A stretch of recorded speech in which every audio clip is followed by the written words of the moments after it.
Pues volvemos nuevamente con todos ustedes compartiendo este tiempo de Más que Política. El debate tiene la palabra don Gregorio. Muchas gracias. Yo creo que deberíamos de continuar y no hacer la interrupción porque a veces en este interín que nos vamos a publicidad pues seguimos dialogando y conversando y se dicen cosas sustanciales que no vamos a volver a repetir, sobre todo porque hablaríamos de algunos políticos de esta isla. Que yo te decía que uno de los sistemas electorales que estamos hablando de cómo elegimos, ¿no? Y ahora en las elecciones generales, que el Senado en listas abiertas, el Congreso cerrado, y hablamos de otros sistemas. Por ejemplo, Canarias es un sistema injusto democráticamente, en el cual la triple paridad, pues 5.000 votos dan 3 diputados y tú para conseguir una isla mayor, un diputado, pues tienes que tener no menos 30.000, más o menos, una cifra que es 3 o 4 veces la que en otra isla. Yo sé que eso con la triple paridad, cuando se conformó pues esto de autonomía para intentar que las islas menores estuviesen representadas, pero tenemos que haber buscado un sistema más democrático porque este democrático no lo es. Porque no es lo mismo un voto de Fuerteventura que Lanzarote, Gran Canaria, El Hierro, La Gomera, La Palma o Tenerife. No vale lo mismo. Y como no vale lo mismo en democracia, tú decías, Fernando, que el principio de igualdad, ese que nos concede a todo ciudadano y ciudadana al depositar la urna, sea rica o sea pobre, tu voto vale y es un voto. Pero en Canarias tu voto aquí es un voto, pero si es en La Gomera, el voto aquí vale 5 veces más ese voto que es de aquí, por ese sistema democrático que tenemos nosotros de elección de diputados, ¿no? Decía yo por la cantidad, que en una isla son 5.000 votos y en otra isla pues 20.000. Es que se hace una reforma con el objeto, ¿no?, de hacer un proceso electoral en Canarias mucho más participativo, mucho más democrático, ¿no?, y más equitativo, ¿sabes?, en base a la proporcionalidad. Pero ¿qué es lo que han hecho? Han hecho una birria total y absoluta, porque la triple paridad se llama ahora triple paridad corregida, y corregida es porque la provincia de Las Palmas tiene ahora un diputado más porque subimos uno por Fuerteventura, de tal manera que tenemos 61 diputados, que es la triple paridad corregida, y 9 de lista autonómica, ¿no? 61 y 9. Dice, contra, ¿y para qué subiste? ¿Y por qué no bajaste? Porque es lo mismo, o sea, lo que hiciste no sirvió absolutamente para nada, sino para tener más gastos, aumentar de 60 a 70, ¿no? Porque el Estatuto de Autonomía habla una horquilla entre 50 y 75, ¿no? Y entonces y más pocas agradecidas en el partido. Y más pocas agradecidas en el partido. Y más pocas, ¿no?, agradecidas. Entonces tienes ahí, ¿no?, un sistema que se ha visto que es nefasto, ¿no? ¿Por qué? Porque estás potenciando a una oligarquía caciquil de una isla determinada que se permite la cara dura de gobernar, unas veces con el Partido Socialista, otras veces con Coalición Canaria, y esto no puede ser, porque es totalmente el sistema injusto. Luego hay que hacer una corrección, porque no ha servido absolutamente para nada. Igual Canarias podría tener lo de las famosas listas abiertas, que los partidos que conforman tienen que conformar en su candidatura a las personas de las islas, de su candidatura, de todas las islas, en el orden que crean más que establecerla. Pero todos votaríamos a las listas abiertas y no a las listas estas cerradas, que es por isla. Pero lo tenemos listas cerradas y bloqueadas. O sea, claro, que el sistema que tenemos es el sistema nuestro. Lo que habría que plantearse es, en tema de futuro, una reforma del sistema electoral, no solo en Canarias, sino también en el Estado. Claro. Porque, por ejemplo, para el Congreso de los Diputados, para la elección que elegimos a 350, la Constitución habla una horquilla de 300 y 400, ¿no? Y la Ley Orgánica del Poder Electoral, la Ley Orgánica del Régimen Electoral fijó en 350. Pero la Ley Orgánica del Régimen Electoral General dice que por provincias hay 2. Soria tiene 2 y todas las provincias tienen 2 mínimo.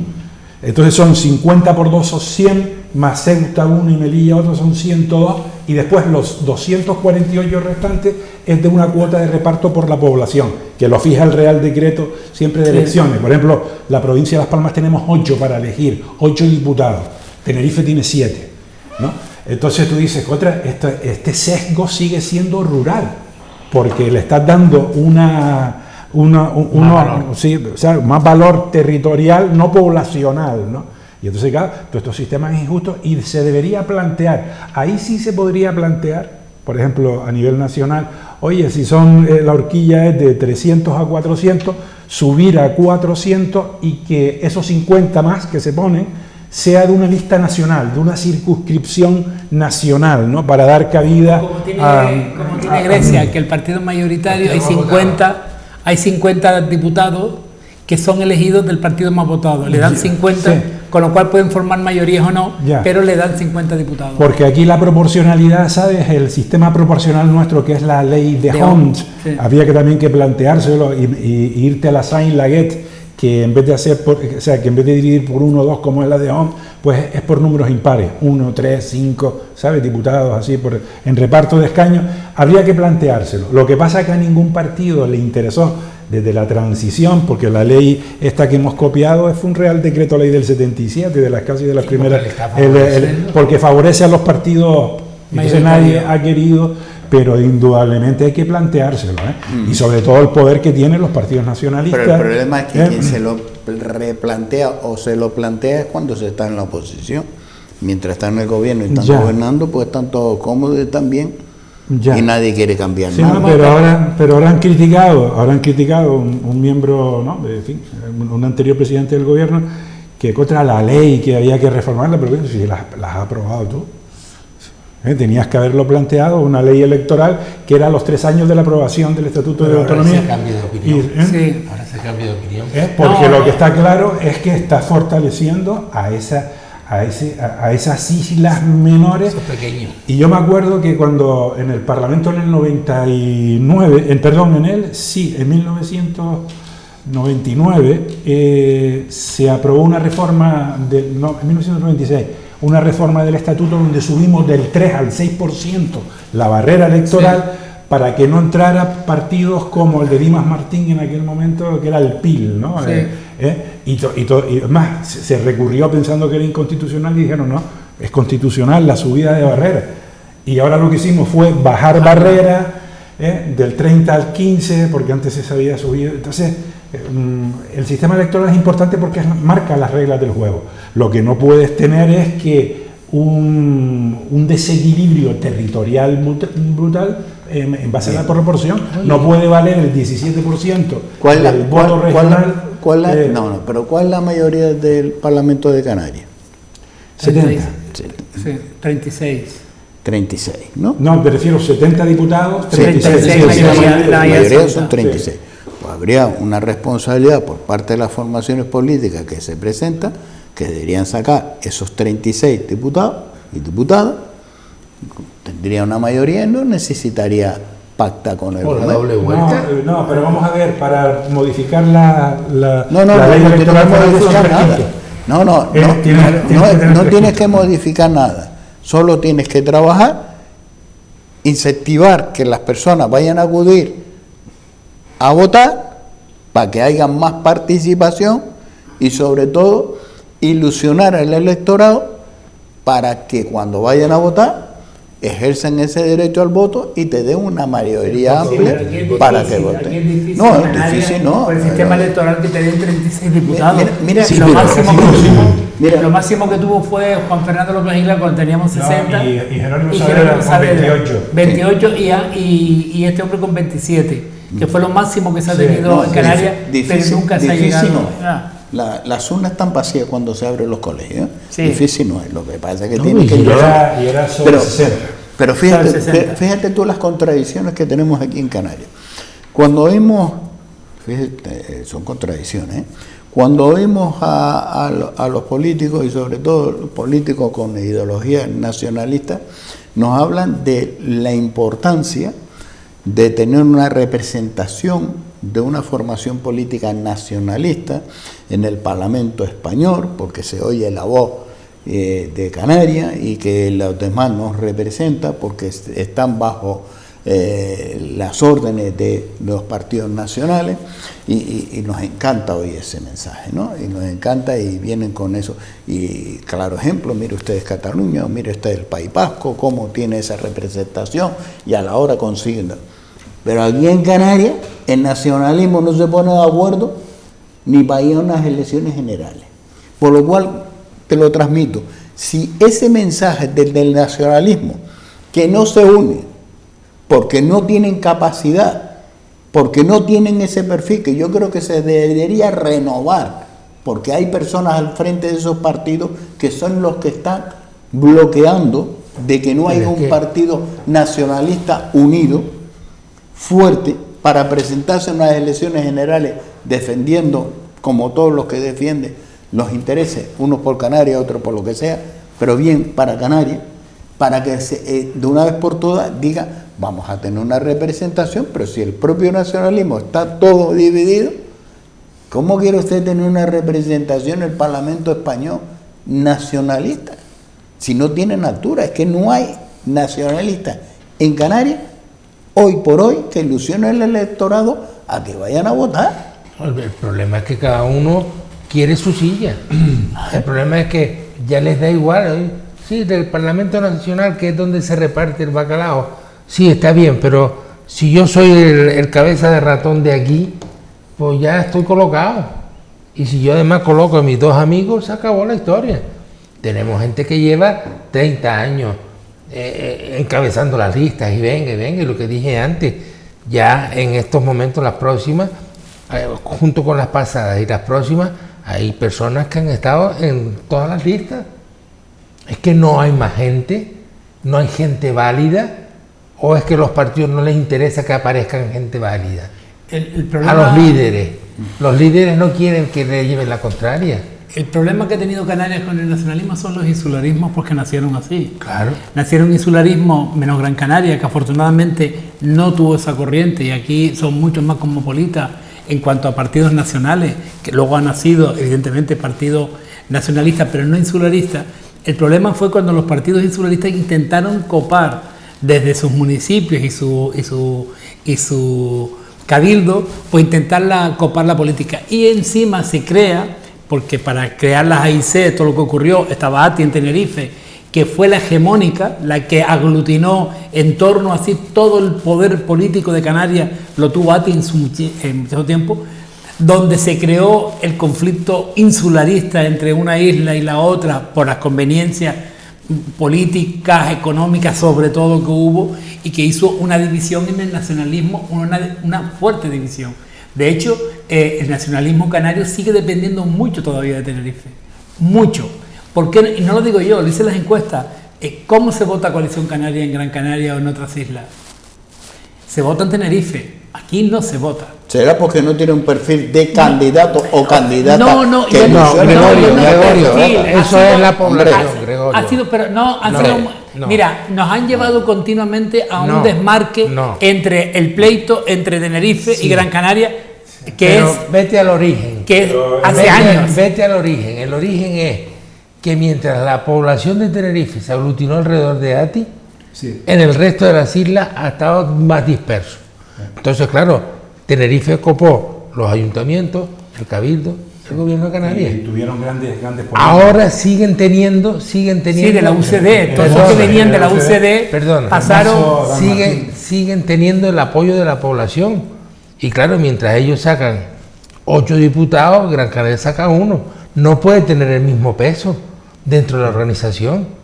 El día que Gran Canaria tenga 8 y compare con los otros 8, estarán en igualdad. Pero mientras la población de Tenerife se aglutinó alrededor de ATI y sigue más o menos, en Gran Canaria no, en Gran Canaria últimamente en estas últimas elecciones aparecieron 4 o 5 partidos más. Pero ya no es Podemos, PP y PSOE, sino todos los demás. Entonces, mientras más disperso está el voto, más difícil es tener poder. Pero ahí tuvo un papel fundamental Nueva Canarias. Nueva Canarias rompió por un tema personalista. Claro, porque quería la presidencia. Quería volver a ser presidente. Claro. Sí, cuando Lorenzo Olarte ofreció a Román la presidencia, que luego quiso continuar. Quiso continuar cuando le tocaba a Adán Martín, y por eso rompió. Que fue un error garrafal. No, fue un ego personal. Sí, pero que y después los tres o cuatro que están siempre con él, que van siempre a todos lados, son los mismos. Y el problema es que para el nacionalismo un error histórico. Claro. Sí, sobre todo porque los nacionalismos españoles, que tú los miras, el PNV con una gran asistencia irrelevante de personas del nacionalismo vasco, referentes importantes. Ocurrió también con Esquerra y Juntos por Cataluña, o sea, lo que era Jordi Pujol y toda la gente de Convergencia y Unión en ese entonces, eran referentes del nacionalismo en esa época, pero que participaban en el conglomerado nacional, en el Congreso, y pactaban con un gobierno u otro desde su óptica, pero no dejaron de formar parte del hemiciclo a nivel nacional, porque hacían política a nivel nacional. Claro. Pero yo lo que digo es que aquí nosotros atomizamos continuamente otra historia. El fuerte auge que tuvo ATI en Tenerife, la poca capacidad que tenía en Gran Canaria y las islas, porque hay algunos partidos nacionalistas todavía en Fuerteventura o en Lanzarote, pero que no tenían ese auge. También es verdad porque nosotros tenemos una cultura completamente distinta con respecto a lo que es la convivencia. Gran Canaria ha sido mucho más cosmopolita en este sentido y menos sectaria. Y siempre yo recuerdo desde las luchas que había intestinas siempre en política y económico era entre las dos islas mayoritarias. Sí, pero Nueva Canaria siempre fue un poco más sectaria. No, o sea, vamos a ver, sectario es todo aquel partido, sea nacional o nacionalista, en la cual es su ombligo el único que manda. Entonces es cuando son capaces de centrifugarse a sí mismas, pero siguen siendo con su ombligo. Y yo creo que todos los partidos, todas las organizaciones suelen ser un poco sectarias porque defienden, hablamos de organizaciones, por ejemplo la médica, que se ha dicho siempre que son muy corporativistas. Cuando hablamos de estilos de vida o de grupos de personas, siempre somos muy corporativistas con respecto a mi profesión y a la gente mía. Pero el nacionalismo ha fracasado por el no entendimiento entre los principales actores que no dejan de ser Coalición Canaria y Nueva Canaria. El nacionalismo ha fracasado porque hay personas que vienen a la política como medio de vida. Claro. Y ese es el problema de la política. En general, porque hablando de... Pero en general... Y ese es el problema de la política. Sí. Porque yo te digo, y si hacemos un análisis de la capital de Las Palmas, que alguien tenga que hacer una reflexión, que se presenta don Pedro Quevedo otra vez y saca 2 concejales. Y está en el gobierno. Y tiene 2 concejales. Alguien le puede decir, oye, mire, perdona, no podría darte un pasito a un lado. Ya está bien. Y a lo mejor crecemos. Porque es que acaba de llegar una señora que se llama Carolina Darias y saca 12. Y estaba con nosotros en el gobierno. No es que nosotros tuviéramos la oposición. No. Ellos han crecido. Sí. Y viene Carolina Darias.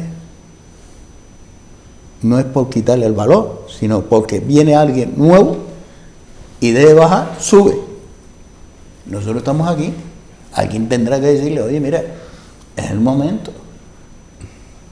Haznos un favor. Yo creo que son las organizaciones las que tienen que hacerse mirar. Las organizaciones tienen que hacerse autorreflexión. Oye, sí. Usted se presenta a unas elecciones. Yo creo que ese es el concepto. Me parece bien. Unas elecciones. Usted se presenta a unas elecciones y resulta ser que en esas elecciones, bueno, sacó los votos que sacó, vale. Las siguientes elecciones ya lo conoce alguien, ¿no? Y usted saca lo mismo o menos. Mire, el pueblo le está mandando un mensaje. Le está diciendo... ¿No confiamos en usted? De todas maneras, partidos nacionales que tienen un procedimiento de cómo puedes acceder. Tú puedes seguir siendo alcalde o cabeza de lista de esto si tú eres presidente del cabildo o eres alcalde y has ganado, sigues ganando y seguirlo. Si no lo eres, te articulan el procedimiento que tiene, por ejemplo, el Partido Socialista para tú no ser más de 3 Porque ahí candidato. tenemos el Cabildo de Gran Canaria como un gran triunfo. Hemos puesto a tener la confianza. No, perdona, llevas 2 legislaturas y tienes que pactar. Esta legislatura, para presumir de que hemos tenido la confianza de todos los gran canarios, es cuando sacamos una mayoría. Pero es que no ha sacado una mayoría. Con otro candidato. Sacar 15 consejeros. Sí, pero no presumas de eso. No presumas de esto. Carmelo Artiles y Soria. Los 2 Y en el Ayuntamiento de Las Palmas también lo hizo. Sí. Pero no presumas de eso. Y Jerónimo. A regañadientes hemos sacado los votos que hemos sacado y tenemos que pactar. Yo siempre recuerdo... Rodríguez Doreste fue alcalde porque tuvo un acuerdo en la moción. Y recuerden que cuando uno de los socios le intentó quitar, moverle la silla, fue aquella famosa frase que salió en todos los medios nacionales: Santa Rita, lo que se da no se quita. Fue cuando dijo eso porque le intentaron hacer en la cama. Yeah. No, luego sí fue elegido luego, pero en el primer gobierno fue a través de un acuerdo creo que entre tres, y él era alcalde. Fíjate, otro de lo que son cosas anécdotas, ¿no? En San Mateo, por ejemplo, la formación política más votada está en la oposición y se une las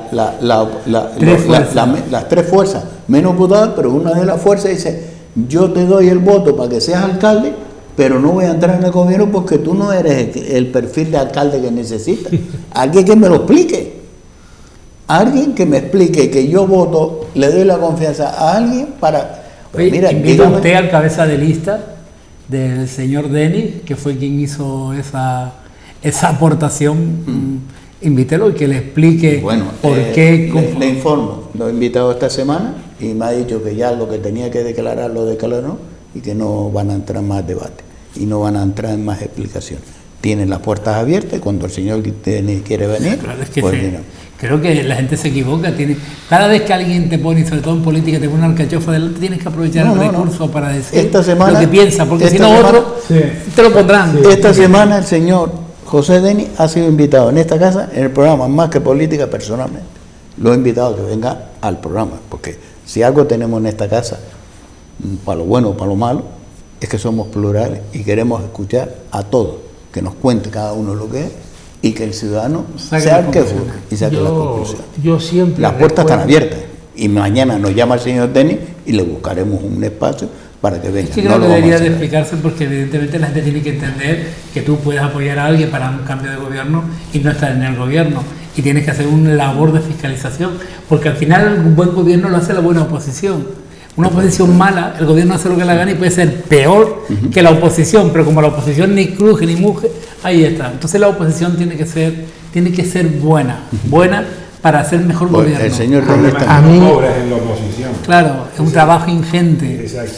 Que te lo quitas de tu familia y todo. Sí, es el problema. A mí me gusta. Hombre, siempre en algún sitio sí se cobra en la oposición. Pero uno será en el Parlamento, solamente en el Parlamento. ¿Aquí en Telde? ¿En Telde qué? En la oposición. Sí, está liberado. Sí, sí. Pero aquí se libera uno de la oposición. Bueno, de cada partido uno. Unos cuantos. ¿Unos cuantos? Todos los que tengan más de 3 tienen un liberado. ¿Un liberado? Sí. Porque tienen grupos, te refieres. Sí, claro. Eso sí, pero, aquí sí, está bien. Pero tú para tener 2 tienes que tener 6 concejales, si no tienes uno liberado. Y un secretario político. Y están bien. Sí. A mí me gusta siempre recordar, aunque normalmente cae en saco roto, una frase que decía Miguel Roca en la época del Partido Reformista Democrático, el PRD, que él decía que quien había sido castigado en las urnas no se volviera a presentar. Pero claro, él lo cumplió, pero el resto de la gente no, aquí se presentan y vuelve otra vez, insiste y machaca y se suman todos los perdedores. Hombre, mira lo que pasó aquí en Telde, que fue castigada electoralmente doña Carmen Hernández, perdiendo todos los concejales que ha perdido, y el partido le ha dado un premio parlamentario. Claro. Por lo cual Te recuerdo que se presentó a la vez, ¿no? Sí, se presentó a la vez, pero el partido le da el premio, sí. Y con una diferencia, porque la señora Carmen Hernández, y que eso hay que leerlo, ¿no? Y las lecturas son las lecturas, sacó 4.000 votos menos que los votantes de Telde al Cabildo Insular de Gran Canaria, por lo cual hay un mensaje claro, que el votante de Nueva Canaria en Telde no quería... Sí, pero eso se puede analizar con otros partidos, en la cual el presidente del gobierno de Canarias, el expresidente del gobierno de Canarias, sacó en Telde 14.000 y pico votos. Está bien. Compare usted. El cabeza de lista al Parlamento de Canarias por Gran Canaria sacó 3.000 y pico votos menos que Ángel Víctor. ¿Quién era el cabeza de lista? De Chano Franquis. Ajá. En su casa conocido, sobre todo en Telde, porque no tenía historia. Y el cabeza de lista al Cabildo de Gran Canaria sacó, creo que fueron 4.000 y pico votos menos que Ángel Víctor. Yo le estoy hablando de Ángel Víctor, de Chano Franquis, esta historia. Entonces, hágame la lectura usted también por abajo. Sí, yo le hago la lectura, por la cual la lectura tiene que tener en los partidos. Exacto. Y saber que en las próximas elecciones Quien puede presentar no puede presentar. Mire, es la valoración que podemos en hacer. Telde, quien aumentó votos y sacó votos Por ejemplo, fue Ciuca hay una y el cosa Partido clara. Popular. Fueron clarísimos. Hay una cosa clara. Agüime, elecciones generales, mayoría, Partido Popular. Agüime, alcaldía, si saca uno. Roca Guairo. Por lo cual, es una reflexión que dice, por lo menos el Partido Popular debería decir, oye, que tenemos un caudal de votos de Partido Popular en Agüime y los candidatos o candidatas que presentamos, algo está pasando.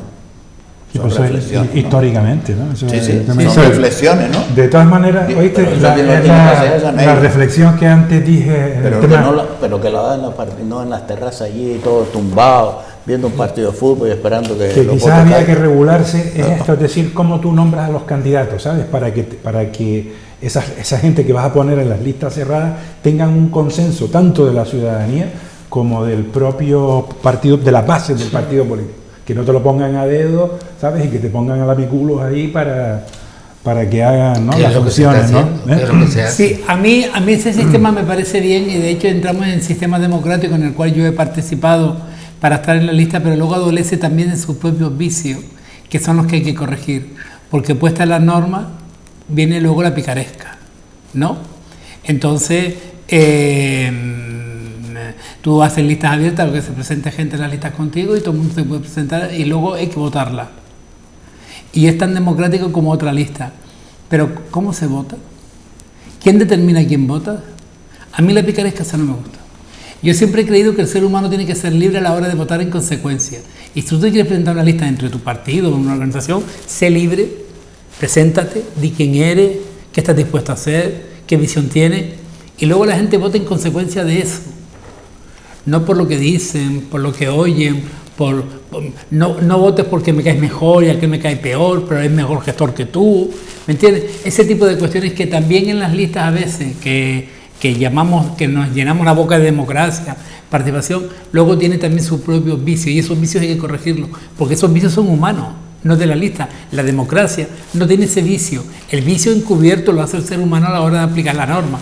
Yo siempre decía que quien hace la ley hace la trampa, al final buscan la puerta de atrás y yo soy partidario de participar en todos los canales democráticos que haya, pero sin vicio, no viciándola, sino dejando que la gente sea libre para que pueda aportar y decir a quién quieres votar y a quién quieres tener, porque muchas veces en los partidos también ocurre eso, te ponen una lista y ahí a ti te gusta, ya te digo, el 1 y el 5, pero te tienes que comer todos los demás.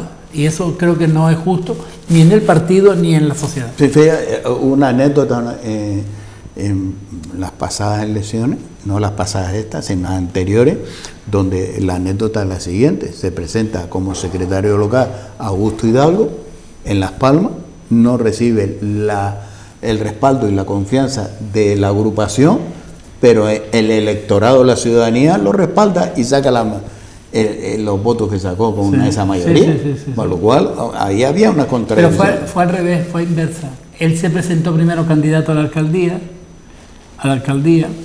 y ya había conformado su propio gobierno, toda la historia. Fue luego, posteriormente, porque cuando él se presentó a la alcaldía había otro secretario general y cuando él luego accede a la secretaría, él estaba respaldado por la ciudadanía, sin embargo en su agrupación no.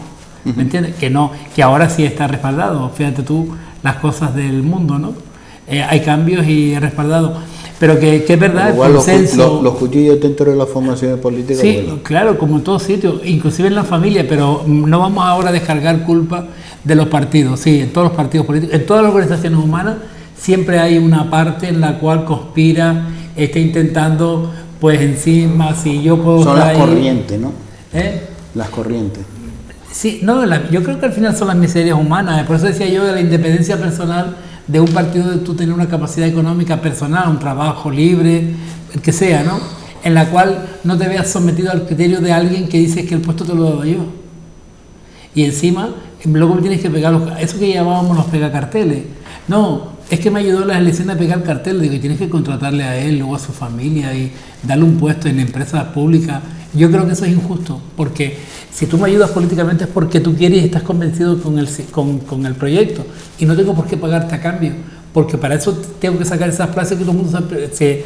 Claro que lo mío era que tú también eres un romántico, le digo, pero es que debe ser así. No es justo que porque tú me pegues carteles tengo que darte un puesto de trabajo. Es injusto, porque entonces llama a toda la ciudadanía a pegar carteles para que todo el mundo se presente a los puestos de trabajo. Porque los partidos en parte... Es esa, la realidad. Los partidos en parte son agencias de colocación de empleo. Sí, tienen mucha gente que no tiene trabajo, que están allí a ver si le das un carguito, que obedecen, que votan lo que dice el que manda porque le va a dar el carguito y después no tienen capacidades. Ese es el gran problema. Y han vivido toda la vida de eso. Porque si tú fueras un líder serio, te rodearías de los mejores, no de los peores. Claro. Se rodean de los peores para que no le lleven la contraria y cansa al resto de la gente que a lo mejor estaba más capacitada. Hombre, es que los líderes también necesitan apoyo dentro de la organización para ser elegidos. Todos se presentan a congresos, se presentan... Sí, pero hay dos conceptos. Es lo mismo que el concepto de, sí, pero el líder que no, la del director no o del gestor. No te dice, ¿quién es el buen gestor? ¿El que se rodea de cualquiera para salir del paso o el que elige los mejores? Yo tengo un equipo que yo no quiero ser el mejor del equipo, quiero que mi equipo sea mejor que yo y que me suba.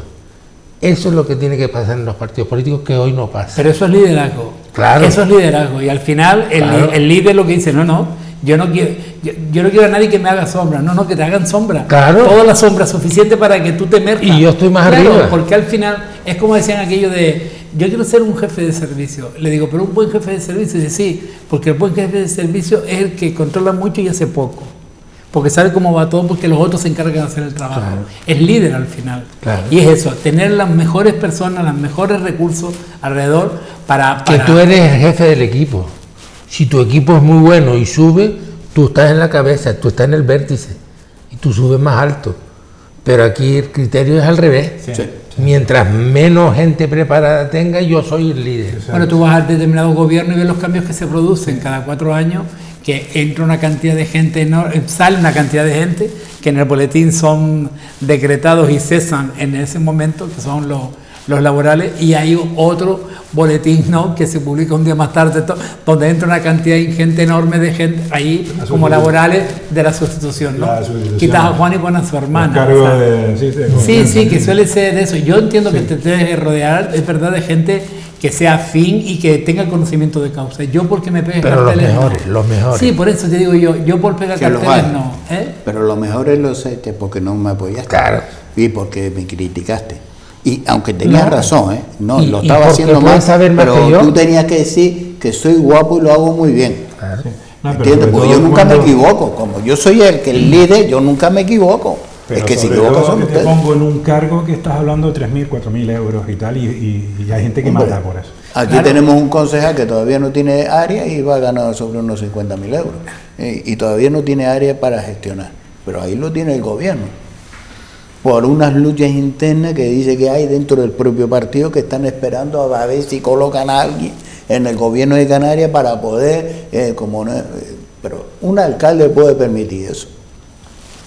Digo yo, ¿no? Un alcalde puede permitir que venga a decir que va a haber un cambio y se va a notar, esperando que una formación política que está en el gobierno tenga un problema interno y esperando en ese problema perjudicando donde hay una persona que no tiene área de gestión y está cobrando un sueldo. Eso se puede permitir. De todas maneras, el César no solamente no ha de serlo, sino no parecerlo. Me refiero cuando hay actuaciones de ese tipo. Yo también, no sé los intríngulis que hay de toda esta historia, también es lamentable que tú cuando cobras un salario es porque, además te ha elegido la ciudadanía, es porque tú prestas un servicio a la ciudad laboralmente, o sea, trabajas para la ciudad con esa historia.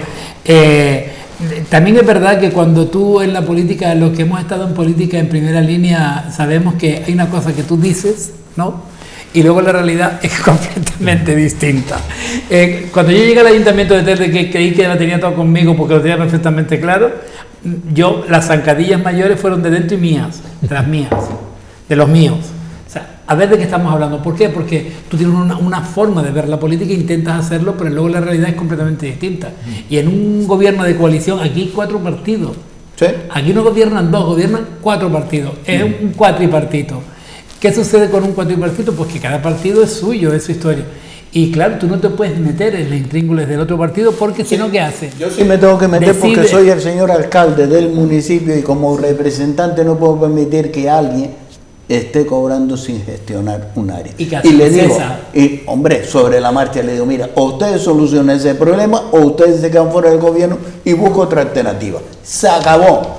Aquí el rey del mambo soy yo. Y ustedes tienen que respetar a la ciudadanía, porque aquí se viene a trabajar para cobrar.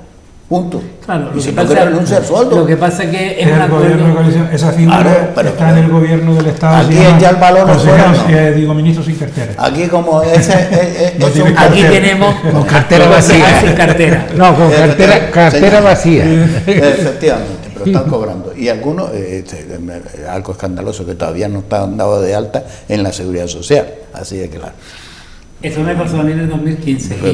Yo digo una administración. Nosotros entramos y yo, lo primero que me quejé, y además era concejal de Recursos Humanos, decirle que yo como trabajador público no podía tener carencia en cuanto a los días. Yo cesaba en el hospital un día y al siguiente estaba en el ayuntamiento. Lo pudimos arreglar porque hablamos con la Seguridad Social y se pudo arreglar. Y cuando intenté arreglarlo para mí, me dijeron, no te lo arreglamos. Le dije, no. Tienes que arreglarlo a todo el grupo de gobierno. Como tiene que ser. Pero es que arreglas a mí no, al grupo de gobierno. Y entonces la Seguridad Social tuvo que hacer retroactivamente los días, esos 5 días, porque decía sí, yo. Pero es que la ley, la Seguridad Social te lo marca, las inspecciones de trabajo te marcan que un trabajo tiene. Sí, pero eso es un trabajo de la propia concejalía. Como la administración, la ley está para que lo cumplan los demás. La propia administración que aprueba esa ley son los primeros que la incumplen. Ellos tomaron posesión el sábado, que no es laboral a nivel de la administración, pero el lunes automáticamente, que tenían unos días, podían darle con fecha 17, que es el decreto, si fue el decreto, porque no fue el decreto el 17, el decreto, le recuerdo que en esta ocasión no se firmó el 17, que yo sepa, dijo la prensa que se firmó al lunes siguiente, con lo cual no podían darle de alta el 17, sino el mismo lunes, pero ese lunes darles de alta. Don Gregorio, don Fernando, don Domingo, gracias a los tres por estar con nosotros compartiendo este tiempo de Más que Política, el debate. Son los entresijos de la política y así de claro, los que tienen que dar más ejemplo en Belén con los pastores. Nosotros aquí se los sacamos, por lo menos los colores, ahora que cada uno se sitúe. Señores, gracias por estar con nosotros y el próximo miércoles volveremos nuevamente con todos ustedes. Ahora les dejamos con la mejor compañía, la programación de esta casa.